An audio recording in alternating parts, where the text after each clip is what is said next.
tuh ya kira-kira kalau jam segini pasti masih sehat-sehatnya, masih seger. Tapi kalau menjelang sore, menjelang buka puasa kan ada kelemahan. Ada alasan juga itu. Tapi insya Allah gitu. Iya.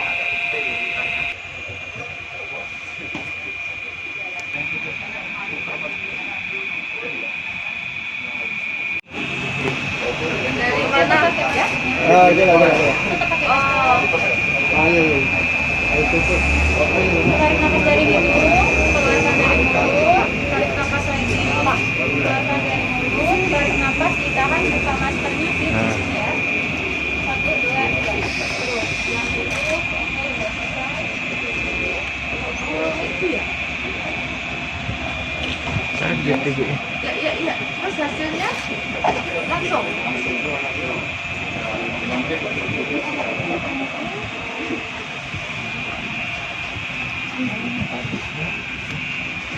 Tapi dari itu sih.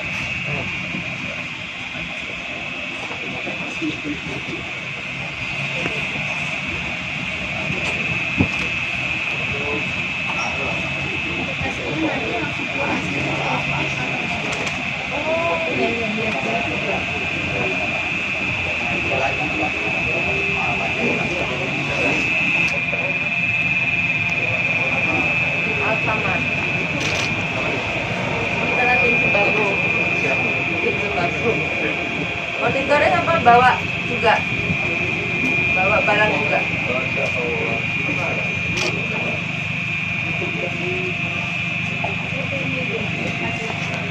Negatif. Celika. Sebelah kalau di sini reaktif, baru ke sana atau gimana? Iya, kami arah ke sana karena di sana lebih ada alat. Maksudnya kalau sudah di sini misalkan negatif kan cukup. Cukup. Kalau di sini reaktif, Reaktif. berarti Kami arahkan arahkan ke sana. pos dari puskesmas berikan. Iya. Nah ini mumpung ada media, juga ini juga dipublikasikan bahwa pemerintah itu mempersiapkan bukan hanya personal mengecek di jalan, tetapi semua pelayanan disiapkan untuk masyarakat yang diizinkan untuk masuk ke wilayah Surabaya. Ini ditarik biaya atau gratis? Gratis. Gratis. Ya saya kan perlu tanya, Iya. karena nanti kalau pemerintah ini artinya kan kosnya itu nanti di anggaran itu. Kalau memang gratis kan memang kenyataannya gratis.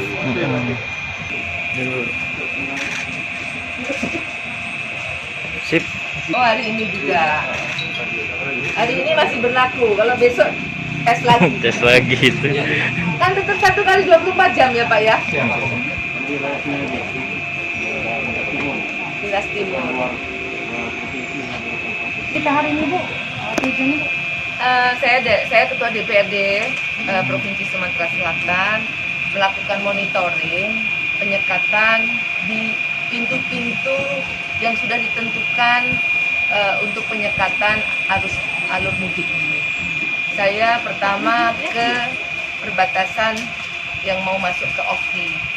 Tentunya dengan melihat secara langsung kesiapan dari aparat gabungan TNI Polri, Disub, BNPB dan Dinas Kesehatan maupun dari Pol PP maupun aparat setempat kecamatan, tentunya ini untuk di Kabupaten Oki betul-betul dipersiapkan secara bagus.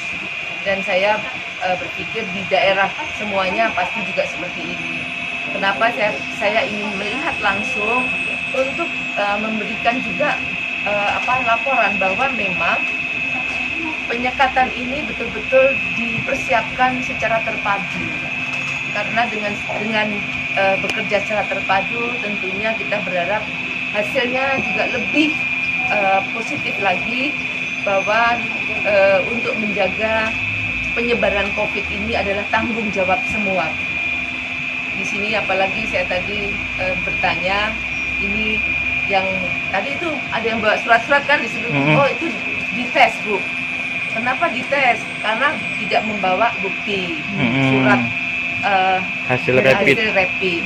Ternyata di sini disiapkan. Pertama tentang genus. Gini. Saya terus terang selama ini kalau pergi rapid belum pernah saya memakai genus ini.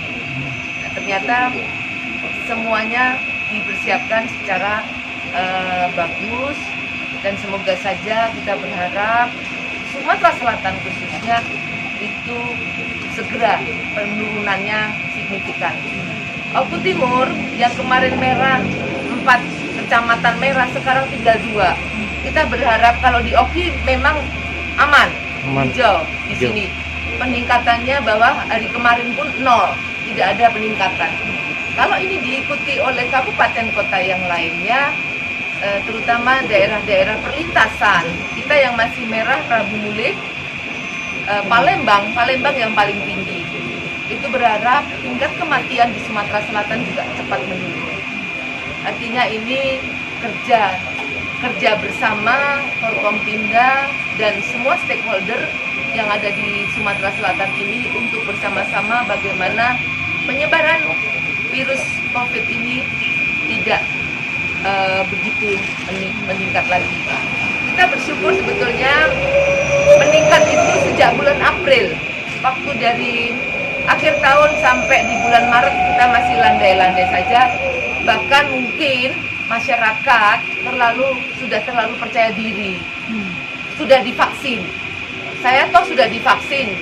Jadi tidak perlu mau pakai masker, tidak jaga protokol kesehatan. Nah ini yang kita terus jalankan bahwa protokol kesehatan walaupun divaksin, saya sudah divaksin 2 kali, mungkin bapak-bapak ini juga sudah. Tapi tetap kita protokol kesehatan tetap harus kita jaga jarak dan cuci tangan itu sudah sejak akhir dari tahun lalu itu sudah digerakkan. Namun sekarang ini masyarakat sudah mulai entah lupa, entah capek. Nah ini harus kita terus ingatkan untuk itu. Jadi untuk penyekatan di Oki ini kita tahu, kita lihat tadi kita tanya ada berapa yang sudah diputerbalikkan. Ternyata memang setiap hari ada.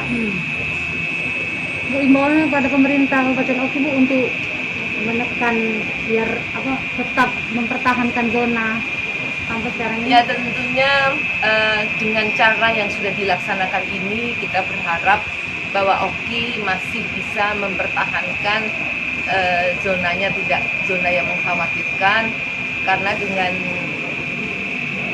peralatan ataupun kontrol dari aparat terpadu ini sangat bagus. Di pintu-pintu tentunya seperti ini ya Pak ya, semuanya di pos penjagaannya, sehingga kita berharap bahwa aparat dalam menjalankan tugas tetap tegas tetapi tetap humanis.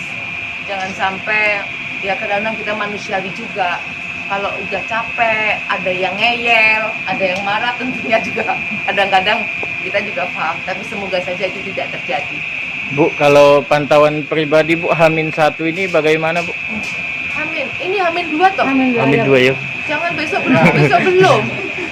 H-2 tadi saya begitu masuk tol, itu sepi sekali. Sepertinya masyarakat sudah mulai paham bahwa pelarangan ini tidak main-main. Tidak kalau waktu tahun lalu checkpoint itu hanya jam-jam tertentu. Begitu jam 2 udah hilang di checkpointnya itu. Terutama di Palembang waktu itu di depan bengkel pas. Itu kalau pagi aparat terpadu. Begitu jam 2 lewat ke atas sudah sepi. Nah, sudah nggak terpantau. Kalau di sini tadi saya bertanya bahwa mereka melakukan shift 4 jam sekali.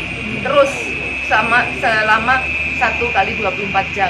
Dan untuk SK pertama mungkin sampai tanggal 17 ya Pak ya? 17 kan? 17. Nah, sampai tanggal 17. Kita berharap sampai 17 nanti dalam evaluasi sudah menurun jauh, sehingga penyekatan untuk khususnya kabupaten di Sumsel ini tidak seperti sekarang. Kadang-kadang kita secara manusiawi juga sedih.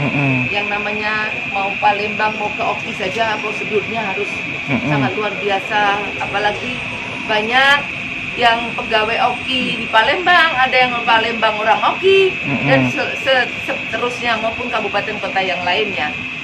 Jadi semoga saja ini segera berlalu, di tanggal 17 nanti evaluasinya ada hasil yang sangat signifikan, sehingga mungkin sudah mulai berlonggar. Jangan lupa subscribe, share, komen, dan like ya.